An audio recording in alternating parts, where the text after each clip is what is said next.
بہت زیادہ شکوے شکایتیں ظاہر ہے کہ خیبر پختونخوا کو بھی وفاق سے ہیں کہ ہمارے فنڈ اس طریقے سے ریلیز نہیں کیے جاتے، پر جب بجٹ آتا ہے تو بجٹ کے اوپر جو ریزسٹنس ایز پر شو کرنے کی پارٹی کی طرف سے کہا جاتا ہے، کیونکہ سیاسی ماحول گرم ہے، وہ بھی دیکھنے کو نہیں ملتی، بجٹ پاس بھی ہو جاتا ہے۔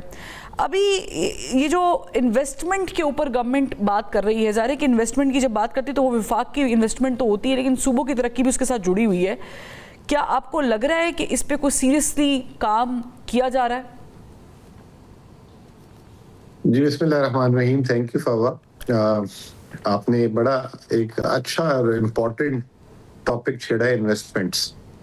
دیکھیں، پاکستان میں جو ہے نا فسکل فیڈریشن ہے، یعنی کہ 4 صوبے اور وفاق ہے، اور یہ 4 صوبے اور وفاق جو ہے یہ مل کے کام کرتے ہیں۔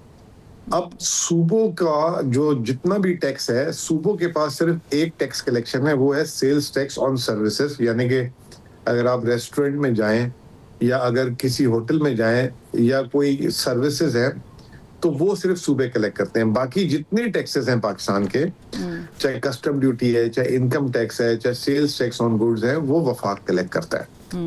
تو جو انویسٹمنٹ پہلے کسی بھی جگہ پہ آتی ہے نا، وہ سب سے پہلی جو چیز ہوتی ہے وہ دیکھتے ہیں کہ اس ملک کا ٹیکس سٹرکچر کیا ہے اور ٹیکس پالیسی کیا ہے۔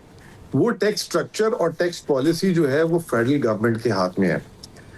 جو صوبہ ہوتا ہے، صوبے کی اگلی فیسیلیٹیشن ہوتی ہے۔ صوبے کی اگلی فیسیلیٹیشن یہ ہوتی ہے کہ وہاں پہ آپ جو ہے اس کو لیبر میں جو ہے اگر رجسٹریشن کرانی ہے، اس کو انڈسٹریل اگر جو ہے جہاں پہ اس کی فیکٹری ہے وہاں پہ روڈز بنانی ہے، اس کو یوٹیلیٹیز پرووائڈ کرنی ہے، سیکیورٹی پرووائڈ کرنی ہے، دیٹ از دا پارٹ 2۔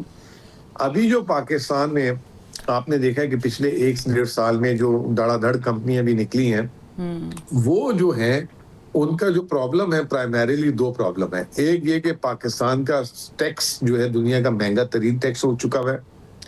دوسرا پالیسی انکنسسٹنسی ہے، یعنی کہ 6 مہینے پہلے آپ کچھ پالیسی دیتے ہیں اور 6 مہینے بعد اس کو آپ چینج کر دیتے ہیں۔